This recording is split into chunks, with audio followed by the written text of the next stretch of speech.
성경을 복음서를 읽어보면은 예수님은 늘 대화식으로 의견을 나누었습니다. 오늘 본문 말씀 마태복음 16장 13절에서 읽어보면은 예수님이 제자들에게 물었습니다. 사람들은 나를 누구라 하느냐?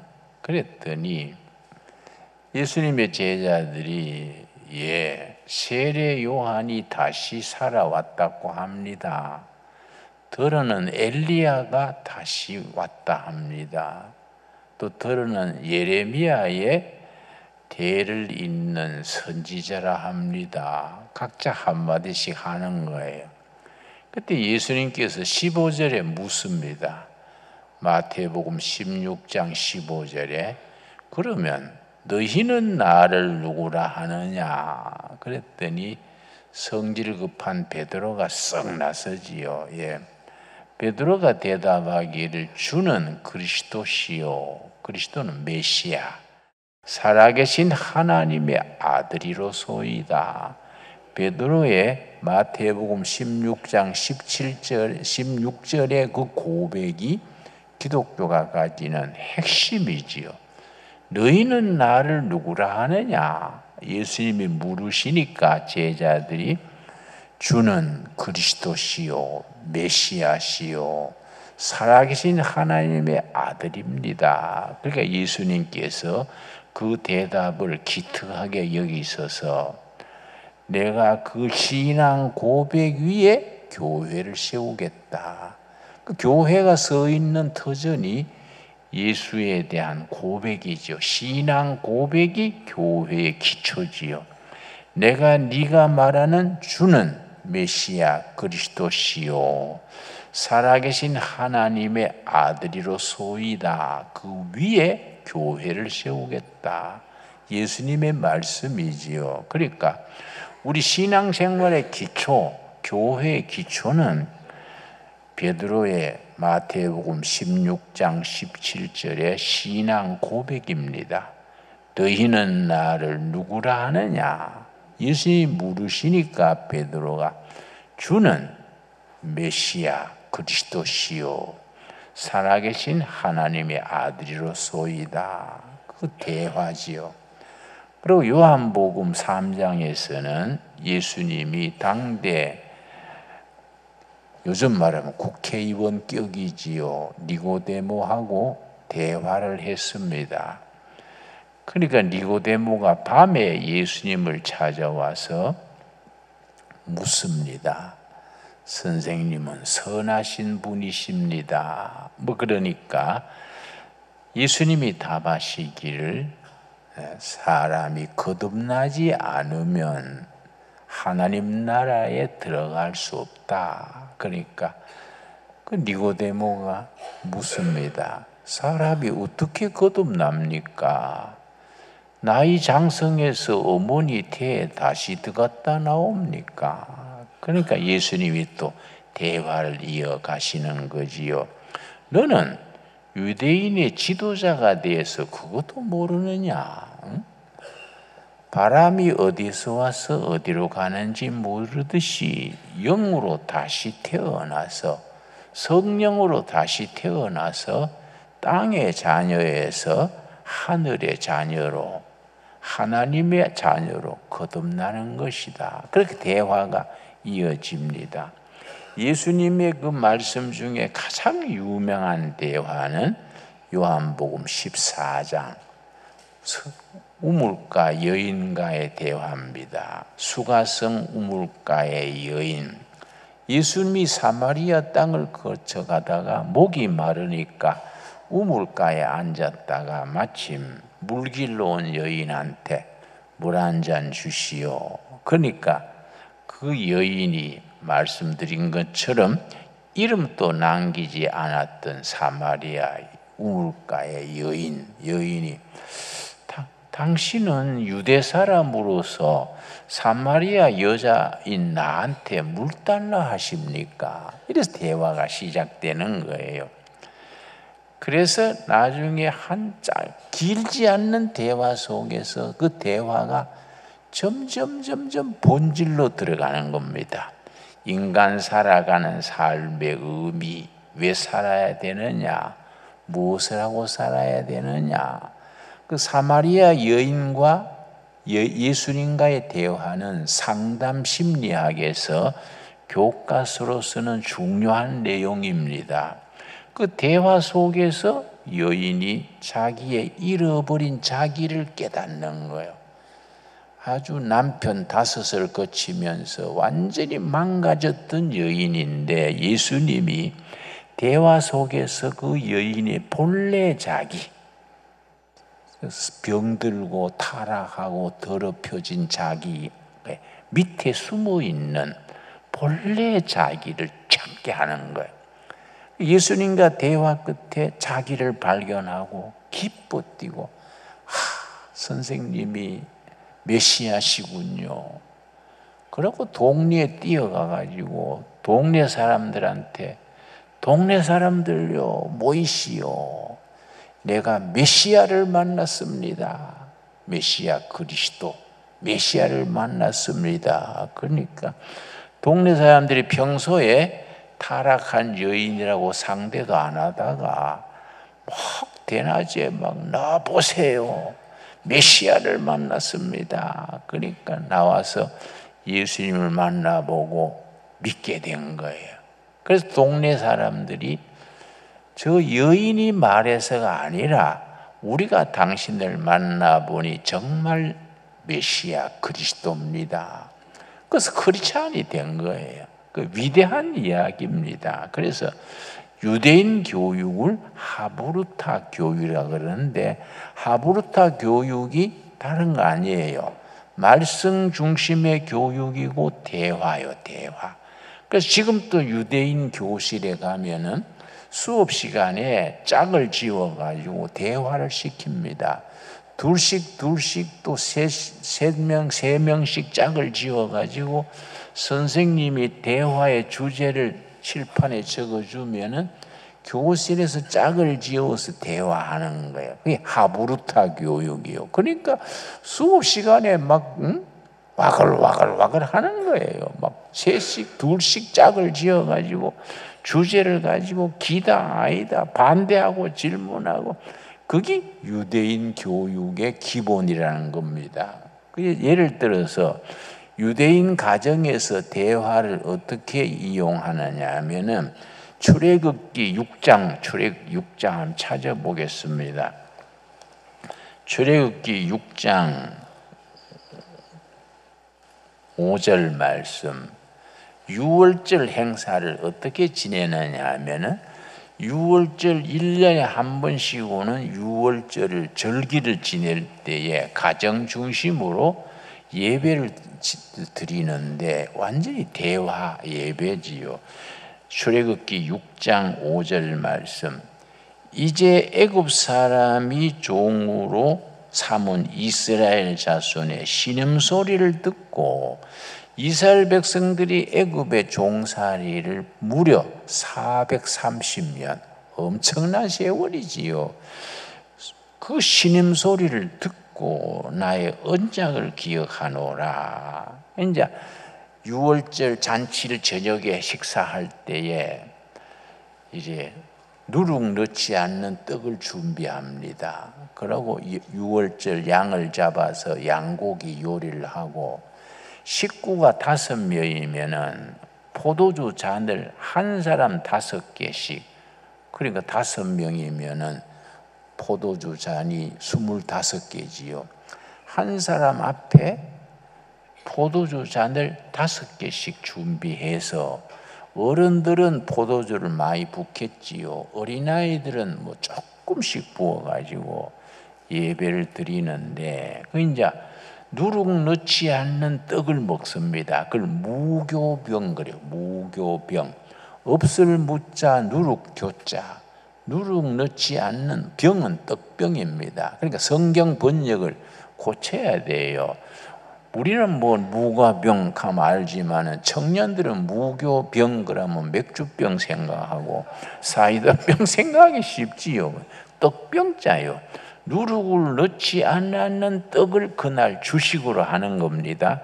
그 양고기하고 같이 먹는데 그 누룩이 뭘 상징하냐면은 죄를 상징하고 세상적인 이데올로기, 뭐 주체 사상이다, 사회주의다, 무슨 이런 걸 누룩이죠. 누룩. 세상적인 잘못된 사상, 이데올로기 이런 걸 누룩에다가 비유하는 겁니다. 그러니까 순수한 떡을 먹으면서 양고기를 먹으면서 유월절 잔치를 벌리는데, 그때 유월절을 맞으면서 그 잔치에서 호주가 읽는 성경 말씀이 신명기 6장 5절에서 8절까지입니다. 어떻게 읽느냐 하면은 6절 말씀. 그러므로 이스라엘 자손에게 말하기를 나는 여호와라. 내가 애굽 사람의 무거운 짐 밑에서 너희를 빼내며, 호주가 빼내며 그러면 그 식구들이 같이 빼내며 그런 겁니다. 호주가 빼내며 그럼 식구들도 빼내며 그러고 첫 번째 포도주 잔을 마시는 겁니다. 다 마시는 거지요. 그 다음 말씀. 그들의 노역에서 너희를 뭡니까? 건지며, 호주가 건지며, 그럼 식구들이 건지며, 그리고 두 번째 잔을 마시는 겁니다. 그 다음, 편팔과 여러 큰 심판들로서 너희를 속량하여, 그러면 또 식구들이 속량하여, 그리고 세 번째 포도주 잔을 마시는 거지요. 7절 말씀, 네 번째 잔. 너희를 내 백성으로 삼고, 이스라엘 백성들을 하나님의 백성으로 삼았다는 본문을 호주가 읽으면은 식구들이 또 내 백성으로 삼고, 그리고 네 번째 잔을 마신 겁니다. 그러면은 잔 하나가 남았지요. 그건 빈 잔으로 돼 있어요. 그 잔 하나는 무슨 잔이냐? 오실 메시아를 위한 잔이에요. 오실 메시아 그리스도를 위해서 준비해 놓은 잔인 거지요. 근데 그 다섯 번째 잔이 우리는 베드로가 고백한 대로 주는 그리스도시요. 그 그리스도 잔이지요. 유대인들은 아직 그 메시아가 아직 안 왔다. 아직도 그 사람들은 기다리는 겁니다. 우리는 예수님이 그 메시아시다. 그 신앙 고백의 기초지요. 그러고서는 이제 가족들이 제사 끝에 가족들 간에 서로 위해서 축복기도 해줘요. 남편은 아내 위해서, 큰아들은 둘째 아들 위해서, 또 그다음 옆에 딸을 위해서 서로 축복기도 해주고, 그리고 그 다음에 대화하는 거야. 그 집안 문제, 신앙 문제. 그러니까 유월절 식탁에서 대화가 이루어지는 거지요. 그러니까 수업 시간에 일방적으로 강의하는 게 아니고 그냥 대화하는 거예요. 대화. 선생님과 학생 간에, 학생과 학생 사이에 대화하는 거지요. 나는 이제 목회가 54년째인데 늘 아쉬움을 느끼는 것이, 예배 드리는 시간에 목사는 설교하고 교인들 듣고 또 개중에는 졸고, 그러고는 예배 마치고 나가버리는 거예요. 그러니까 보통 일반 관례가 목회자가 이렇게 이제 축도 마치고 난 뒤에 성가대 찬양하는 동안에 목회자가 밖에 나가서 서면은 나가면서 이제 서로 악수하고 인사하고 나가는데, 사람들이 그걸요 뭐 같이 설사병을 만났는가, 목사가 나가기 전에 막 도망가듯이 가버려. 그래 내가 저 사람이 무슨 설사병이 있냐, 왜 그렇게 도망가냐, 그런 게 아니다. 대화가 없는 거예요. 우리가 예배에 대화가 없으니까 깊이 들어가지를 못하는 겁니다. 그 교인 간에 무슨 문제가 있는지, 무슨 고민이 있는지, 교회 와가지고 예배 시간에 말씀과 예배를 통해서 자기 문제, 가정의 문제, 인간 삶의 고민이 없는 사람이 어디 있습니까? 예배에서 해결이 돼야 되는데 해결이 안 되고 그냥 예배 보고 도망치듯이 가버리니까, 대화가 없으니까 이 깊이 들어가지 못하는 거이지요. 그래, 인간관계가 깊어지려면은 대화가 있어야 되는데, 그래서 내가 남양만에 농촌 목회할 때 내가 우리 아이들하고도 대화가 없구나 싶어서 우리 아들 둘이 오늘 아버지하고 좀 저녁 식사 차 한잔 하면서 대화하자 그랬더니 우리 큰아들이요, 아버지 내일 시험이 있는데요. 그래서 시험보다 더 중요한 건 부자 간의 대화야. 왜냐? 청년들이 대화 그러면 대놓고 화내는 걸 대화라 그래요. 아버지하고 아들하고 대화하자 해놓고서는 무슨 말하면 애비한테 그런 말하면 되냐? 그럼 대화하자 해놓고 화부터 내니까 대놓고 화내는 게 대화다. 우리 그런 아버지들 좀 찔끔하지요. 좀 반성을 해야 됩니다. 그래서 모처럼 우리 집사람한테 차 석 잔 끌어다 주세요 하고, 삼부자가 모처럼 만나 대화하려고 앉았는데 안 하던 대화가 갑자기 되냐 이게. 내가 가만히 앉아있길래 아버지한테 할 말 없니? 그러니까 할 말 없어요.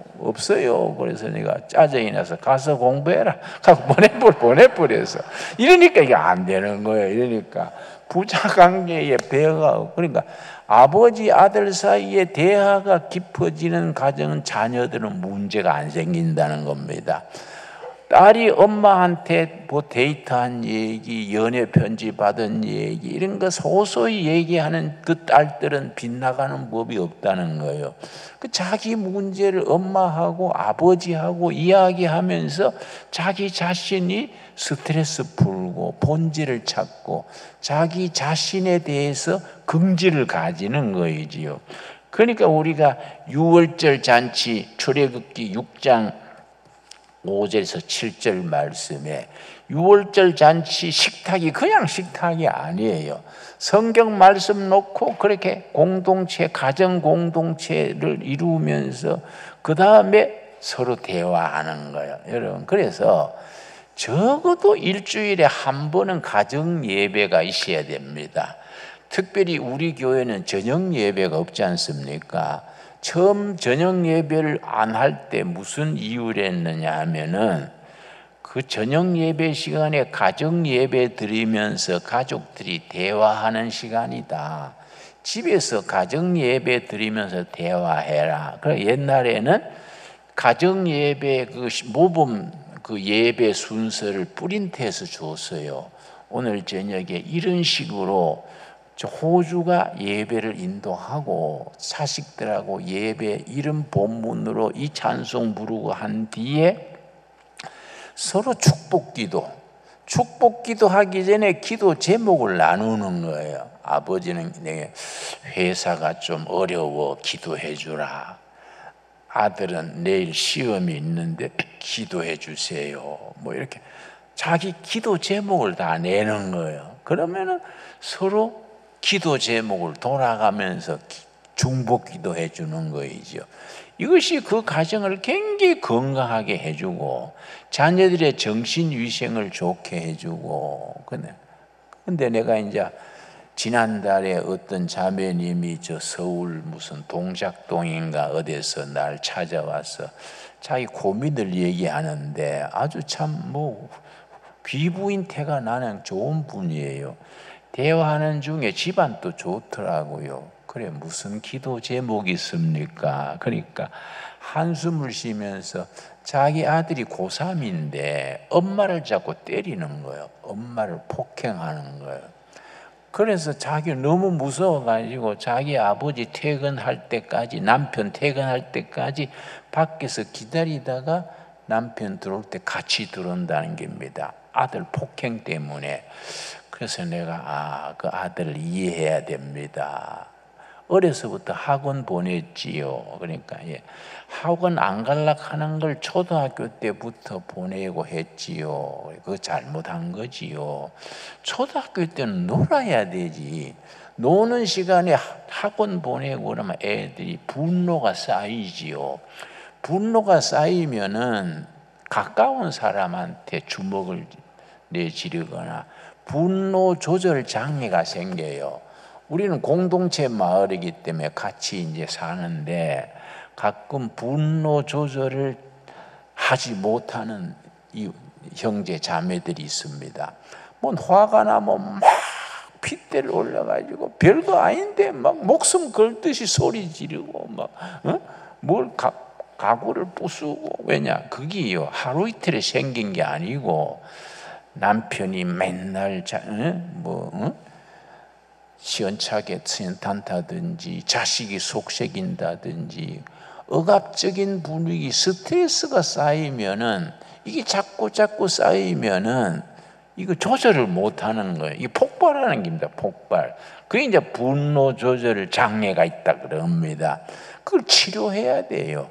치료하는 데는 뭘로 치료하겠습니까? 예수님의 교육 방법이지요. 그리고 유대인들의 교육 방법 무슨 교육이라고요? 하브루타 교육. 그러니까 대화를 통해서 말씀 중심으로 살아가는 관계의 본질을 본질을 서로 간에 시비를 따지지 마. 이거 당신이 잘못 말했잖냐? 내 속을 뒤집었잖냐? 이렇게 나가면 끝이 없지요. 서로 잘못되는 걸 손가락질하면 끝이 없지요. 이걸 대화를 통해서 논리적으로 또 영적으로 풀어나가는 거이죠. 거기서 치유가 되는 거죠. 바로 요한복음 4장에 수가성 우물가의 그 여인 평생을 참 남편 5 거치면서 얼마나 망가진 인생입니까? 속이 완전히 망가질 대로 망가졌는데 예수님과 만나가지고 예수님이 처음으로 사람 대접해 준 거예요. 아주 진지한 대화로 바로 대화하면서 자기 자신을 발견하고 치유가 일어난 거이지요. 그래서 우리가 교회가 그래서 위대한 겁니다. 교회 생활에서 그렇게 쌓은 상처가 치유가 되는 거이지요. 예배를 통해서 자신이 행복감을 느끼고 시원해지고 자 다시 한번 살아보자 이런 게 생기는 거이지요. 우리 신강두레 교회는 그렇게 서로 간의 대화와 말씀, 예배를 통해서 자신이 회복되고 치유되는 열매가 있게 되기 바랍니다. 그런데 하나님이 우리한테 그 대화를 요청하시는 것이 이사야서 1장 18절입니다. 이사야 1장 18절 말씀. 하나님께서 우리한테 지금 대화를 요청하시는 겁니다. 참나는 이런 말씀 읽으면 은혜를 받아요. 우리 하나님 너무 멋있는 하나님이에요. 이사야서 1장 18절 말씀. 여호와께서 말씀하시되 오라 우리가 서로 변론하자. 대화하자가 변론하자입니다. 네가 잘했다 내가 잘했다 따지지 말고 그냥 백지에서 우리가 대화해보자. 이 변론하자입니다. 조목조목 네 잘났다 못났다 이게 아니고 그냥 백지 위에서 이야기를 나눠보자. 이 변론하자지요. 그래서 경상도 사투리에 적합한 말이 있습니다. 그래 네 잘났나 못 잘났나 우리가 입하고 해보자. 입하고 한다는 말이 굉장히 실감나는 말이에요. 입하고 한다는 것은 그냥 전제 조건 없이 마음을 열고 있는 그대로 털어놓고 해보자. 이 변론하자. 하나님이 우리한테 그걸 요청하시는 겁니다. 대화해보자. 변론해보자. 그러면 기적이 일어난다. 무슨 기적이냐? 아까 전에 내가 촉색이 책 소개했지요. 대화의 기적. 미러클 오브 다이아로그. 대화는 기적을 일으킨다. 무슨 기적이냐? 너희의 죄가 주홍 같을지라도 눈과 같이 휘어질 것이요 스트레스, 갈등, 아픔이 다 대화를 통해서 녹아지는 거예요. 눈과 같이 녹아지는 거지요. 진홍같이 붉을지라도 양털같이 희게 되리라. 내가 늘 강조하지만은 우리 여러분 교회 목사 이름이 진홍이니까 성경에 나오잖아요. 성은 빠졌지만은 너희 죄가 김진홍 죄치 많을지라도 양털같이 희게 된다. 아멘 하십니까? 왜? 뭐를 통해서? 대화를 통해서. 그래서 내 이름이 성경에 딱 나오지 않습니까? 그래 이 말씀 암송해야 돼. 암송해야 돼. 너희 죄가 김진홍 죄같이 많을지라도 양털같이 희게 되리라. 아멘 하십니까? 그러니까 부부부터 부모 자식 간에서 대화해야 돼요. 성도들 간에도 꼬장하게 그러니까 두고 보작 하지 말고, 두고 보작 하면요 이 자기한테 상처가 되는 거예요. 이 말씀 속에서 자유함을 누리고 치유가 되고 행복하게 살아가는 우리가 될 수 있게 되기 바랍니다.